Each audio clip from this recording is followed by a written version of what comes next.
Mema obi biara kwaba ede oba eye Ahintasem TV so abusua eye ojam de controversial ene eye evangelist eye ade abedi nkomo ede afa eye Kwaku Manu ene ne ex wife eye okande ene omunsem ya chese trende ewo eye social media so after say eye okande ekwawade eye broni bi ewo eye US ono ene nei ojam ede DNA ensem bi abehwemu abusua ano odre na ojam die ne nsem no woka no ene de ode abata ho no abusua ano odre papa ojam according to ojam say eye Kwaku Manu ne secretary bio senedie bio ene ne yere kura sabi etimi ye ayasodonku empaso agro bi na even Kwaku Manu kura sene bema eye kete na sene bema no mpo se nya dwumo se enya die yo allëäked enya dwumo se die yo na ojam die ne nsem no woka ne die abusua esese wojebeda na raje na odi hear this particular video ensem na no odre tira me pese me tra na chesem de manu mpokura eye de ebeboso ana evangelist ade so se ono so enim Kwaku Manu ene eye ne yere ensensem ni mu a ene ono so de ne kura o se onim no abehwe social media no so a ne nsem ono so eye de eka ene se eye Kwaku Manu yere no so ekowale ebroni no because of enkrata course na wakwakoye stranded ewo US chese oni nkrata ento no wontimi magana empo ena ne makura no wotimi abehwe omo after say divorce no etimi ye den ebaaye no onu nti ene nei wode ahomte aye den akwakwade broni no oso no mudi nkomo ento no oni information bia chese wom ento robeka no eye secret ho ono ene ne kura chese na ewumu enti okanda na ehunu social media no so na yente ne nka na ayesemre tintin ontimi mehwe ne ma ene ade ne nyina no is because of say ontimi magana cause US not no oni enkrata oba eno ano no chese obeka ontimi enye de enkobium to no ene nei etime chekere ne pampe a chese timi eman ekoware eye broni ne because of so benya eye enkrata ene evangelist so eye evangelist ade so ayede edim komabusua yebedi kan ahye video na se ede free eye evangelist eye ade sande nsem no o kan mu na fide me wi abusua be di DNA ensem no a wujam abeka so ede ahwe honom ede ayeda ma subscribe to Ahintasem TV channel se da ba video bia share betumbia no so nsa ebetumi akabie mesele so da roma uwia no ahye na wa like so ayeda ede ama betumi so afuro ye e wo Facebook abla search for ye Ahintasem TV page no on Facebook obusia na afuro page no so ayeda ede ama yenti evangelist ademla ye ba de obia no me beto also. This is the honest truth concerning Nao Okali's new wedding with Tim. This is the honest truth. And I can assure you that most African women in the United States are in the same shoes and they are going through the same situation like Nao Okali. I consider Kwaku Manu is my brother. I know him personally. He came to my house in Ohio. We, boys. Now, I also consider Nao Okali as my sister. I want my sister, or she can be considered also as a mother or a daughter. I want such people around me, my sister, my mother, my daughter, a wife, to have a very comfortable life. As even friends of mine who are girls, I want all of them to have a very comfortable life. So that gives me the opportunity. It gives me the unbiased attitude towards this case. So put yourself in the shoes of the woman. I'm about to tell you something. Now, we all know that Kwaku Manu sponsored this woman into the United States. This lady came through Kwaku Manu's sponsorship. The woman was living good. Her husband is a star in Ghana. Her husband is making a lot of money in Ghana. All of a sudden, they have a school. They were living a very comfortable life. But then the woman was like coming to the United States to try new things because everybody all over the world want to be in the US. The United States, I've always been saying that the United States is the #1 country in the world. So everybody wants to experience life in the United States at some point. Is what I'm saying. So now because the husband is a star, she was able to secure visitor's visa into the United States. Now, this woman came in. Then she realized that life in the US is not as easy as seen from afar. If you are in Ghana, you may think that life in the US is easy. It's easy to make money in the US. You enjoy life, money, food, and all of that. But coming into the United States is a different story. You are in Ghana, you see US as a place whereby money is raining from the sky. Dollars raining from the sky. See what I'm saying? So you want to be in the US.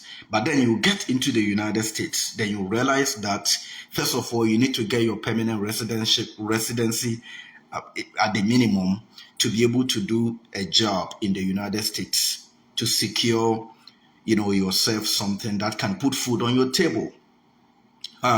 Now, this woman came here and through a visitor's visa without any documents, without any permanent residency documents. Now, it's probably overstayed her visa.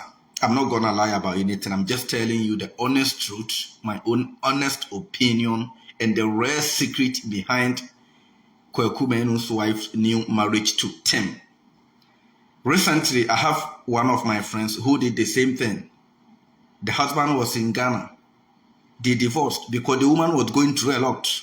It's a lot going on. If you are a woman in the United States here without a man supporting you and you don't have your working documents, you don't have a green card at the minimum, you'll be going through a lot. Recently, I've seen people calling me that they want to join the army, but you don't have the green card. How can you join the U.S. Army? I even explained in one of my videos on the qualifications of joining the U.S. Army. So I'm saying, if you are in the United States here without a green card, it is very, very difficult. Life is like being in a prison. That was the situation now Kylie was in. Now she is in the United States, and now everybody knows that everybody in Ghana feels or they think that she's living a good life in the United States. But she was not, because she didn't have a green card. What I say? So if you are in the United States with visitor's visa, that doesn't give you any opportunities to work. Some students came through student visas, and till date, some of them cannot even go out. Yes. Now Kylie is in the United States, cannot work, cannot do anything. But yes, there are certain things that it's going to make this very long, so I'm trying to cut it short. Cannot work, cannot do anything. Even when she is sick, it is very difficult for her to go to the hospital, because in order to go to the hospital, you have to be in the system. Your green card will put you in the system. You have to work and pay your taxes, file your taxes, so that the system recognizes you as somebody in the United States. She has none of these. Life is very miserable. The husband is also not living in the United States with her, because the husband is traveling, and Kwaku Manu is a busy guy, traveling to also, put food on the table for the children in Ghana. This is what I'm saying. Now, a woman in this situation, very frustrated, doesn't know what to do, and she met somebody who promised her that she's very beautiful. He loves her, and so many things happened. And Tim promised that she assures now Kylie that if she accepts the proposal to marry her, she will get a green card. She will live a good life. And then now Kylie, she was like a prisoner in the United States. If you don't have a green card, you cannot go back to Ghana, because now the only way to go to Ghana is to get deported. Deportation is the only way you can go back to Ghana if you are in the United States without your green card. The best way to go to Ghana, because you are not even working. Where are you gonna get money to afford your, ticket? Which airline are you gonna get, a free ticket from? If you actually want to go back home, you are not working, you have no credit cards, you have no debit cards, no bank accounts. We'll be crowded in Krata and Sefa Koyejuma, Okoyejuma, the Guna Council. So she was actually going through a lot. I can imagine if that was me in the United States without a green card. Can you imagine if that was you in the United States without a green card? I am giving you the secret and the rare truth behind the marriage to Tim. And then Tim promised her that she will get green cards. Now, once she get a green card, in the long run, she will get a U.S. passport. U.S. passport. Recently, we were talking about the reasons why U.S. passport. I personally said I will choose U.S. passport first before PhD. Kofi Gaps, he brought that topic out. Me, I will choose my U.S. passport as number one choice over anything else. This is what I'm saying. Now, the woman will be able to go back to Ghana. The woman will be able to go back to Ghana now once she get the green card. Or bad time with Jan and Mahod and Mabetna or no Betna Buti, when Timenko, Abeka Suja. Ubi born bisa, Odroman be fool. He said, Wabeka Suja, I drew a pinamine. Nedofu be a wound to Abeka Suja when Timianko. Can you imagine so bad time Wabuchi? Please, can you speak to when it comes to this? No, I mix English and Akan language together. Me mixing in people. I have listeners from all over the world, so I mix. That's why I mix the languages, so that everybody will get the point that I am trying to make. I'm just saying the truth. There is nothing to hide. I'm telling you guys exactly as it is. Now, the woman, after getting the green card, will be able to go back and see her children. If possible, she will file and bring, she will file I-130 and bring her children to join her in the United States, which Tim promised that after everything is successful, if she is gonna marry him, he will sponsor now Okali to bring all her children into the United States. And no woman will be such a fool to turn down such an offer. I'm telling you the truth. This is exactly what it is. I like Kwaku Manu. I like the way he takes care of his family, he takes care of his children. But life is in such a way that if you are a man, always make sure that you are doing what is right to put a smile on the faces of your family.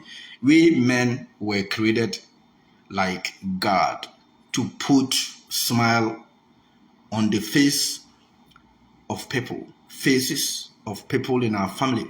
Do not waste all your money on traveling here and there if the traveling does not bring any form of investment into your bank account. Do not actually spend money because you want people to know that you are traveling. So he is my friend. I like him. I like the way he is doing his things. But this is my honest truth. Now Okali is also my sister. Tim is a brother as well. We are all human beings. But the truth is, if a woman is going through all of these situations, if a woman is going through these conditions in the United States, a woman who was once driving his car in Ghana, or driving her cars, the cars of her husband in Ghana, having fun, enjoying life, respecting, all of a sudden, she's in the United States, talking somewhere, sharing a single room with someone, maybe roommates with someone. If you crowd would be in Krata, oh, now say any panel, you can tell, you can feel what she is going through. What do I say? So, I understand that she came to the United States because of Kwaku Manu. But to put somebody in this situation in the United States is very terrible. So the woman saw Tim as a God, as a savior, as a Jesus who is going to save her from all her problems. That is Tim. And in the long run, I'm sure, I'm telling you, Tim promised to help this lady also file for green card for all her children in Ghana. And our ban winimi oba time be pan e Ghana wintimi of otiabruchi ne maigu Ghana obeke suja within krata and wintimi nko Ghana biu wintimi nko fa ne ma emfo mu ma. What you say? Ne oba time bi ne ho be sa. Yesterday na me the audio be told so. But I realized it was going to be long. But I know that a woman wants to be comfortable all the time. That is one thing that we should know. Abusunya we nin some watches evangelist ades so ayeden edi aba abehwim kyerese ayeden ewo ho zemfiri hoy na afre yembo nwuram ewo eye ojam the controversial nsem no a kyerese okano na utieti ojam nsem no abusunya ose kan horom no a kyerese ose nipa mienu a kyerese omatimi adini bone pa eye Kwaku Manu ene eye beka Chris na otese anytime bia ojam beka se beka Chris adini bone bia na kyerese okotwe agrasku ede no ayeden aba bewuram enti okotwe Agradaa kakra ede no yeden ede no bewuram ayeden ewo honom na kyerese bega kwezu so sebi na wade ono so koya na nsen ono so etimi ebetra Ghana ho nsem bebrebe tibepie mu social media so nyina so ojam di hu nkomo na kyerese wade Kwaku Manu so de no ayeden ewo muo emire bi pa Kwaku Manu eye skate kitwa bi a kyerese lady bi woman bi no mu twa yam de koma Kwaku Manu se ompromo enye de emfamo mo a na kyerese skate no mu no omo ye ne se de ojam no akowi afon no ewi akire na eye Kwaku Manu mu eni lady no ede eye video no akoma eye Agradaa so omo de akoma wo bio ama de wegu nani mo so social media so agigi sika ne ade ene nsem de ojam ayeden aka bi wo honom nto so ono de ato Kwaku Manu ne de seven produce anya ne de nto seven produce se ne ba bi enya adwuma ne ntimi nsode a ongope eye aduro abusuya ojam ene wo evidence to nsem no a oka no enti yenko ne yenko ginkyeremu no emfamfiro no ankasa wo ye ba de hobia no be beto ayo so Kwaku Manu on ne yere okele ntimi gina empani force ye di agro kotoma memfa ba ho ase enka gudi ho ya na wo free se obi free se wo ye obi bone a na ne wure free se bi betima to no asase so atie yenya akatua ni free ye o ansa na yewu akọ akatua yenya free ya menu Kwaku Manu me penasem me kasa me penasem wa na me boa me penasem ba wa ya dia ma na ye me ya Kwaku Manu ya dia ma asheme ammeamia mu say up to now and that's sheme Kwaku Manu ye blogger o say is twani me so me ye blogger Kwaku Manu betima kan obi asem ba wo ka Kwaku Manu asem a na wadwa na ne buafu me de nya honam enya honam na mehwe abrochefo Ghana fo ye wo krom ya ana abrochefo ma me mu efira abrochire baaye enu mo ba me ho ani me de efira ba ko abrafi ani efira ba ko akua me nam fofo no mo mu abrochire mpem asem ba wo mbeduru Ghana ha ana omoto mo safre me busa me se ojam na wo we nam so mi wo adwumam nam so memra me ko wo nkyan no ene emai edi fufuo si so ya wie fufuo ni wie ye no ana Manasseh ojam ya ko abrochire ti diai ana ya de be kai wo mo papa ya nye concept kakra na ye kwa ya hwe ye de akaw nam si yo ana me create content bi say phone ayira enti bi na mafa phone enti sister akua no hwehwe phone no o hwehwe phone no a ebebele na say me na mafa na create sa content no ye twasi ni wie ye no ana abrafiri busa me say ojam ye nya obi amfa ma no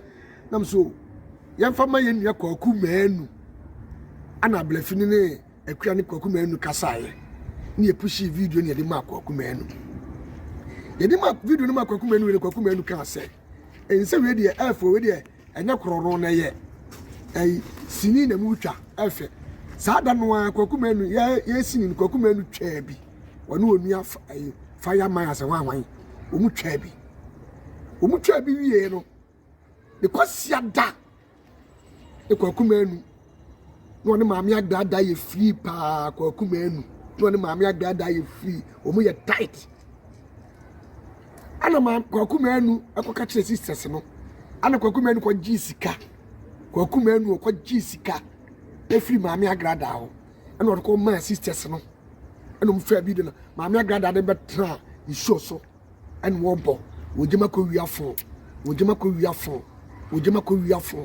ene enye bini obia huni ama omu anu mo pemasem omu dobe omu nyina adwane koy Kwaku Manu no asa betra e afidikasie so aka kire me se ampa makowiafo na ampa asɛmwei ɛhye me papa ayame ya te ma me Kwaku Manu ntam ate won kasa me ho me so me nkasa me ho hwɛ enya no ɛna me hwɛ na da bia ya me kase ewi ase se wo pese wani mu nguase a ya amfa no nguase emfa mata wo bi ho ye wo krom ya ana Kwaku Manu ene big akwess so dada me ema Maame Agradaa ebu me Papa big akwess so dada ma Maame Agradaa ebu me wie no big akwess so me ne nkasa me ni nye free big akwess free say wa wie ono so kwa awade wa abuchire ono so na awade nso agu ono so awade agu ama big akwess ira ba bontre say wonu no ho say ade ba ade a ye ne yese oba wiase ade a ye ne yese oba wiase watra mama big akwess de ka wa hye no ana watra ma big akwess aye no ho de big akwess ne nada enu kwa na ye ne ya sa Kwaku Manu no big akwess mienu omienu nyina adi mi bode omienu nyina so aka pia so aye dai kwess o se Kwaku Manu so na wade agro ana me hwe na de bia me kase se wonu nua nam a na wo fa boni ni gua fa boni ni no se wonu nua nam na se wonu nua eye free na wo fa boni ni gua fa boni no Kwaku Manu agigina mu se fu mako wiafo ene won se Kwaku Manu hwe ene hwe wo yira wa je ne ho ade awale no kromia wakale kromia obodwaman wa ha usuku a Kwaku Manu e woteye secretary a be ma wo fa no se wonji sikamfiri wakale ho na won fa koto bank no sa secretary no na odi wo yire wakale ena mfa so abodi gaaye ana wo sakofale enya ne sa na me ka ba Kwaku Manu boni na wodi di mi na ya me ya no sa afede wahuru Kwaku sa afede wahuru ye nyina samna ba na ngese nyi obi aye o ye wakale di adi wo no ngese nyi obi aye eye yankasa Kwaku won se broken heart achew so broken heart achew wahu so broken heart achew pa ya Kwaku se wa mo woni an na ho awade ye wakale awale yi na wa mpema nko wanim na se wo ye wadwen se wakale awade na wawale no obedwene ho a Kwaku Manu wanhwa a ubewu anhwe ya ubewu jani nyina totwene jani nyina fa menyamme na ye nima de property a sebie so eba wo no wakale ntemu a wakale timi agyaw ho akowale broni Kwaku se wo kotim na emra ye aduro e de masem kan pray Kwaku Manu se wo kotim o mra ye aduro etu fi se wo no wakale gya dada dai Kwaku yenim se wo mpra se woni mpra yenim forto no a ema wo no wakale gya ya no sa forto no wo ho no mu a sovo ansa na wawale ansa na kwotwe mpra Kwaku Manu se wa se eye ediem anasa ya topam ana wakale di gya wo a Kwaku ya woduro be paakeke durom hwentia asurisa tietia